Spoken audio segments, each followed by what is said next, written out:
Hello everyone, कैसे हो आप लोग।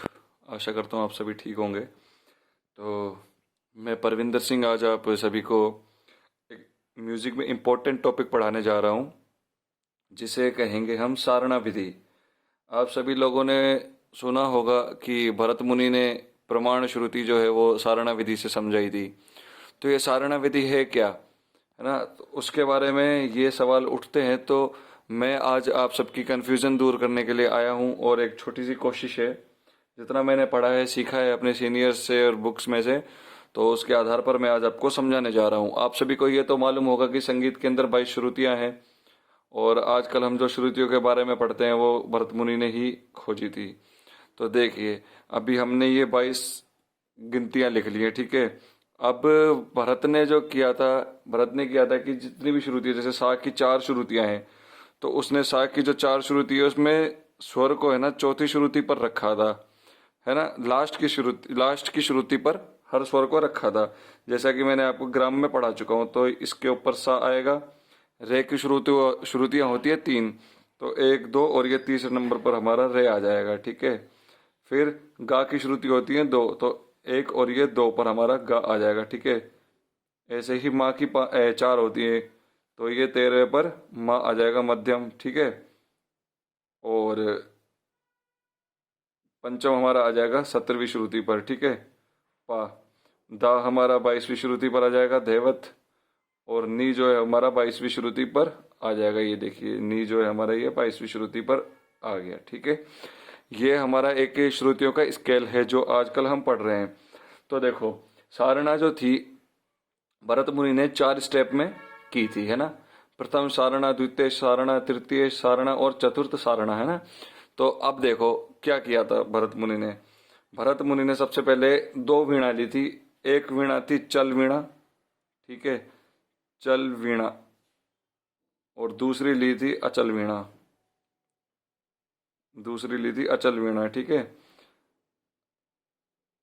अचल वीणा जो थी वो तो फिक्स थी, फिक्स स्वर पर बज रही थी, ना, उसमें कोई परिवर्तन नहीं किया गया था। लेकिन चल वीणा के अंदर परिवर्तन किया था। जो सारणा थी वो चल वीणा के ऊपर करी जा रही थी। वीणा 2 ली थी, अचल वीणा और चल वीणा, दोनों को सेम सुर पर, सेम स्केल पर बजाया जा रहा था। लेकिन चल वीणा के अंदर तो वो परिवर्तन कर रहे थे और अचल वीणा में कोई परिवर्तन नहीं किया गया था। अचल वीणा अचल थी, फिक्स थी।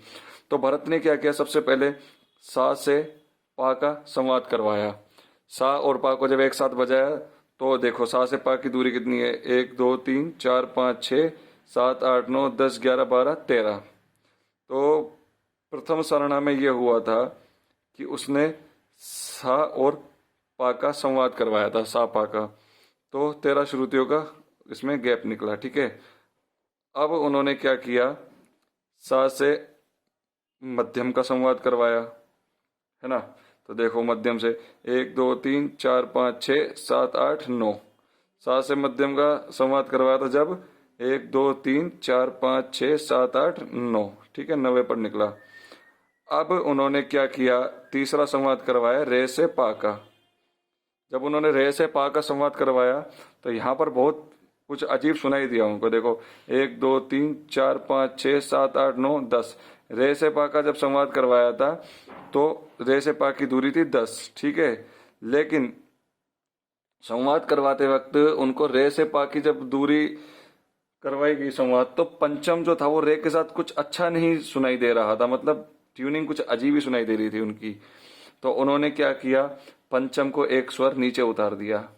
तो उन्होंने पंचम को एक स्वर नीचे उतार दिया, यानी 16वीं पर कर दिया उन्होंने, 16वीं श्रुति पर। तो इसे हम अब स्वर का नाम दे देते हैं पार्ट 2, है ना। ये पार्ट 2 है, ठीक है। अब उन्होंने रे से पा की जब संवाद करवाया तो अच्छा नहीं संवाद हो रहा था, लेकिन रे से एक पाश का स्वर जो है वो नीचे उतार दिया हल्का सा, तो वो 16वीं श्रुति पर कर दिया पा को। अब रे से पा का संवाद करवाया पार्ट 2 का, तो बहुत अच्छा संवाद होने लग गया। अब रे से पार्ट 2 का संवाद अच्छा होने लग गया, तो उन्होंने क्या किया, फिर अगली बार में मध्यम को भी नीचे उतार दिया हल्का सा, तो वो मा 2 हो गया, ठीक है। गा को भी नीचे उतार दिया, तो ये क्या हो गया, गा 2 हो गया, ठीक है। और इसी प्रकार रे को उतारा तो वो रे 2 हो गया, है ना, रे 2। और सा को भी नीचे उतारा हल्का सा, तो वो क्या हो गया, सा 2, ठीक है।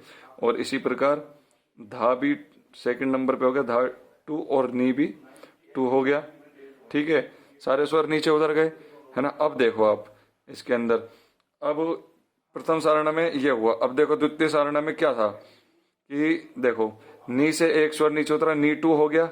अब नी टू से और नीचे नी नहीं उतर सकता है क्योंकि धा आ गया, अब अगला सुर बज रहा है।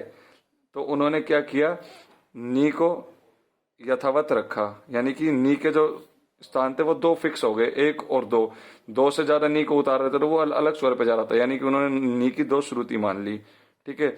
इसी प्रकार पा के नीचे पा टू है, और उतर रहा था और उतर रहा था, तो पा की कोई श्रुति फिक्स नहीं थी। माँ की भी देखो दो श्रुतियां और उतर सकती नीचे, लेकिन गा, गा के बाद गा टू हो गया, लेकिन गा थ्री नहीं हो सकता, क्यों, क्योंकि अलग स्वर बज रहे। तो उन्होंने गा की दो श्रुति मान ली, ठीक है। तो इस प्रकार गा और नी की दो श्रुतियां निकल गई। अब देखो फिर से उन्होंने क्या किया, फिर से उन्होंने एक एक स्वर नीचे उतारा। अब अगले थर्ड स्टेप में उन्होंने धा को नीचे उतारा, तो धा थ्री हो गया। पा को उतारा नीचे, तो ये 15वां जो नंबर पर है वो पा थ्री कर दिया उन्होंने, ठीक है, संवाद करवाने के लिए।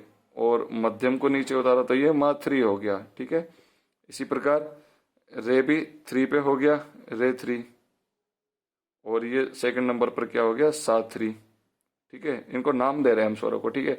अब जब इन्होंने उतारा स्वरों को हल्का हल्का सा नीचे, तो अब देखो धा वन, धा टू, और ये धा थ्री हो गया 18वां।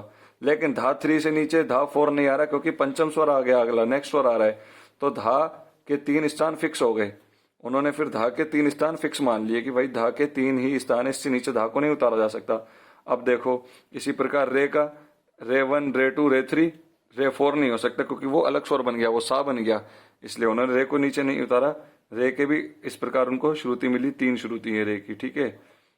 अब देखो रे की हो गई, ये मिल गई, ये मिल गई, ठीक है। अब आता है सा, मा और पा का नंबर। अब देखो धा को और नीचे नहीं उतार सकते, लेकिन पा बचा है, पा को और नीचे उतार दिया, ये क्या हो गया, पा फोर हो गया। और मध्यम भी जो है वो 4 पर आ गया, और ये सा है जो, ये सा 4 हो गया। अब देखो सा मिल गया, माँ के 4 हो गए, और पा के भी 4 हो गए।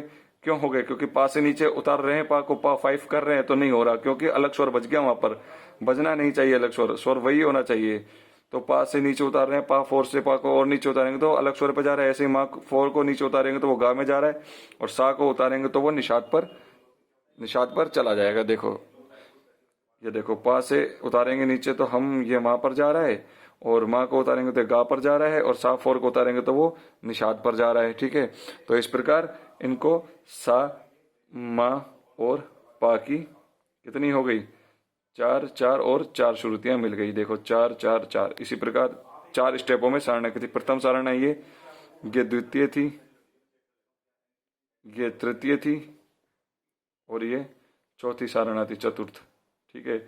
अब देखो पा और पा टू, इन दोनों के बीच में एक श्रुति का फर्क था। भाई शुरुआत तो यहीं से चालू हुई ना, जो जितनी भी ये रामायण है पूरी, ये चालू कहां से हुई थी, जब रे से पा का संवाद करवाया तो नहीं हो रहा था, तो रे से उन्होंने पा टू का संवाद करवाया, तो अच्छा संवाद होने लग गया।